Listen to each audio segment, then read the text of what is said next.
The rocky road to Creed 3 has brought us to 1985's Rocky 4, one of the most popular entries into the Rocky franchise, and certainly a lot of people's favorite and a lot of people's entry point to the franchise, including mine. I remember seeing Rocky 4 on television when I was a kid because they played this movie a lot. Rocky 4 was played all the time on TV.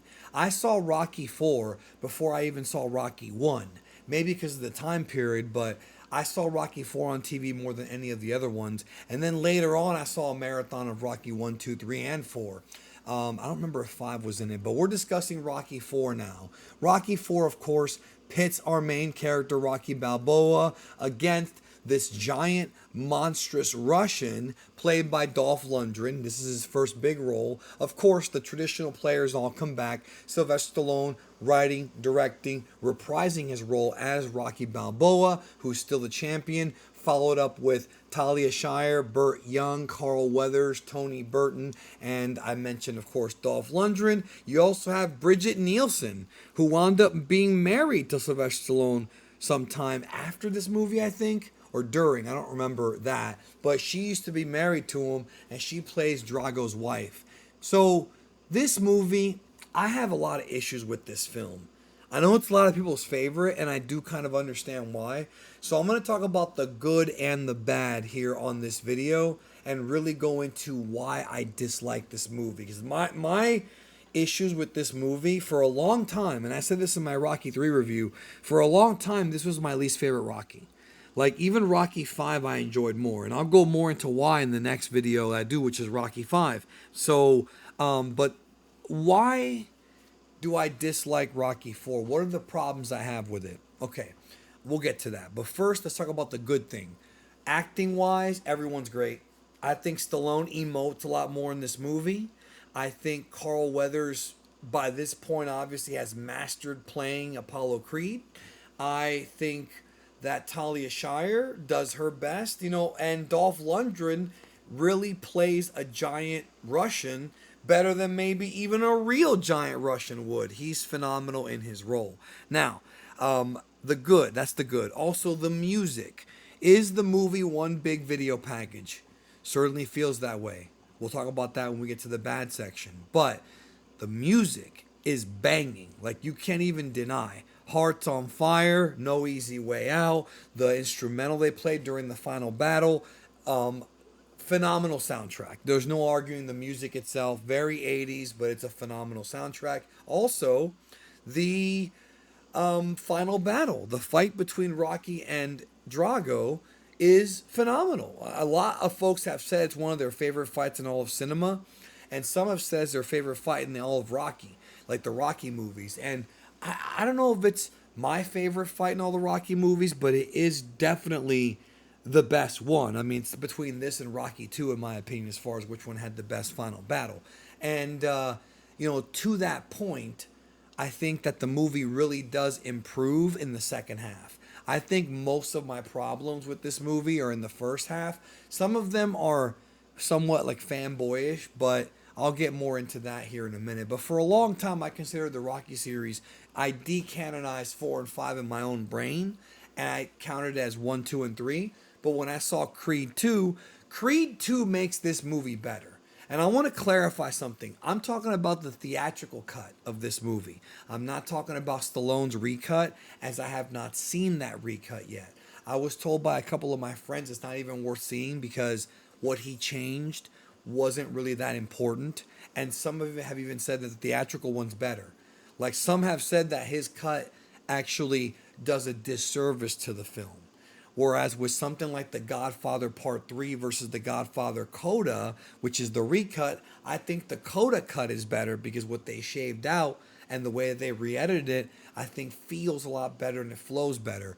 I haven't seen the Rocky 4 recut, but I will once I get my 4K collection of the Rocky movies. So I'm talking about theatrical cut. I don't think the robot at the beginning of the movie is that bad. I really don't. I find people complain about it, and it's like, dude, there is more to complain about with this movie, which we're going to get to. But no, I like the robot. It's fine. It doesn't hurt the movie at all. I think when we're talking about the negatives of the film, is that it is one big video package. There's not much of a story with this one. It's a very simple story. All the Rocky movies have pretty easy to understand stories, but this one is straight up like super simple. It's basically my friend was murdered and I'm getting revenge. That's it. It's that simple. The rest of it is political commentary for the time, and that to me is another con. It's too political. Yes, I understand that during those times, during the Cold War, that both American and Russian people were almost at World War III, and I understand that they were also, very afraid of where this could go for the human race, and thankfully, nothing happened. There was no actual like nuclear winter, right? That's good. I still feel like perhaps because of the politics in the movie, it feels dated. But even, I saw it when I was a kid in the early 90s. And even then, it was still pretty new. It was only a few years old, 7 or so years old, 6 or 7 years old. And it still felt like they were hammering the political stuff over the head a tiny bit. It does annoy me. Also, the two issues I have with this movie is Apollo Creed dying bothered me as a fan of Apollo Creed, only because he's my favorite character. So again, I'm gonna just tell you, I'm gonna take it in the face, take it in the jaw, and say yes, I do dislike the fact that my favorite character died. I understand why they did it. I get it, but I don't like it. But again, that isn't really a subjective, well, I'm sorry, it's not really an objective criticism, but one that is objective is how Adrian was written in the first half, especially. The scene with Adrian and Rocky where he's, near the steps and she's above the steps, like the acting is great. The acting is phenomenal there. But when Adrian tells Rocky, you can't win, it is such an opposite of the Adrian character from the first three films. Adrian, from the first couple of films, was worried about Rocky, but she always believed in him. Adrian in Rocky 3, at that point, was very supportive. I talked about the amazing speech that she gave him on the beach. My favorite scene in the whole movie is that one. And in this movie, having Adrian say, you can't win, I'm not a fan of that. And it really took away from Adrian's character. I did not like that one bit. It was just, I hated it. Like that, it was maybe the worst decision they could have made for the movie, in my opinion. That hurt the movie big time. And ultimately, it's not very long. It's 91 minutes. The director's cut that he put out is 93 minutes. So that should tell you it ain't that different. But it's short, easy to get through, but there's not really much of a story. And yet it's so popular. At the same time, it doesn't really work the same as the previous three movies because there's actually a story in those. Whereas here, there's just, it's a very basic run of the mill story, and there's nothing too deep about the characters. Like, there's, I guess, some depth as far as Rocky realizing that he's a fighter, but really the true crux of the movie is that Rocky feels guilty about what happened to Apollo, which ties into the Creed films. That's why I say that before the Creed movies, I didn't like this film very much. The Creed films and the context, it is a retcon, retroactive continuity, but also it adds a different context. The context of Creed 1 and especially Creed 2 make Rocky 4 better. So prior to Creed coming out, I did not enjoy this film. After Creed came out and sort of what was branched off of this movie because of Apollo Creed's death, the whole Donnie character and Rocky's guilt for, allowing Apollo to die, even though it wasn't his fault, he thinks it was, makes this movie better. You could already tell Rocky had guilt. That wasn't like a secret, right? But Creed just added layers to Rocky's character and what was going through his head at the time of this movie. So it's almost like Creed makes this movie better. And that's honestly how I feel. And it's tough to say that because if you're reviewing a movie objectively and just by itself, does it stand alone well? It's definitely not as good as the previous three Rocky films. Anywhere near it. Not even close.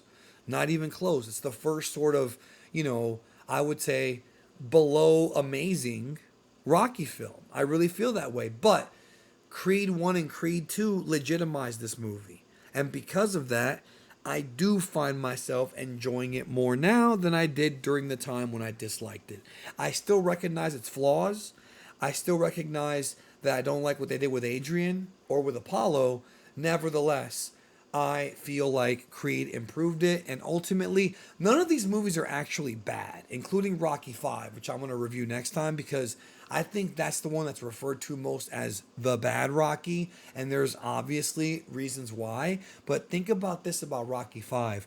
There is a ton of story in that movie, with or without the Creed movies. The Creed movies, once again, just like Rocky 4, the Creed movies make Rocky 5 more important and more valuable to the context and the continuity of the series. But Rocky 5 still got problems. And we're going to discuss the good and the bad next time when we talk about Rocky 5. So, Rocky 4, you've probably seen it. Those are my thoughts. Too political, too many video packages, montages, but Creed 1 and 2 make it a better film, and if a sequel can make an earlier movie better, then that makes the sequel great. But we'll talk about that when we get there. Take care, have a good one, and I'll see you in Rocky V.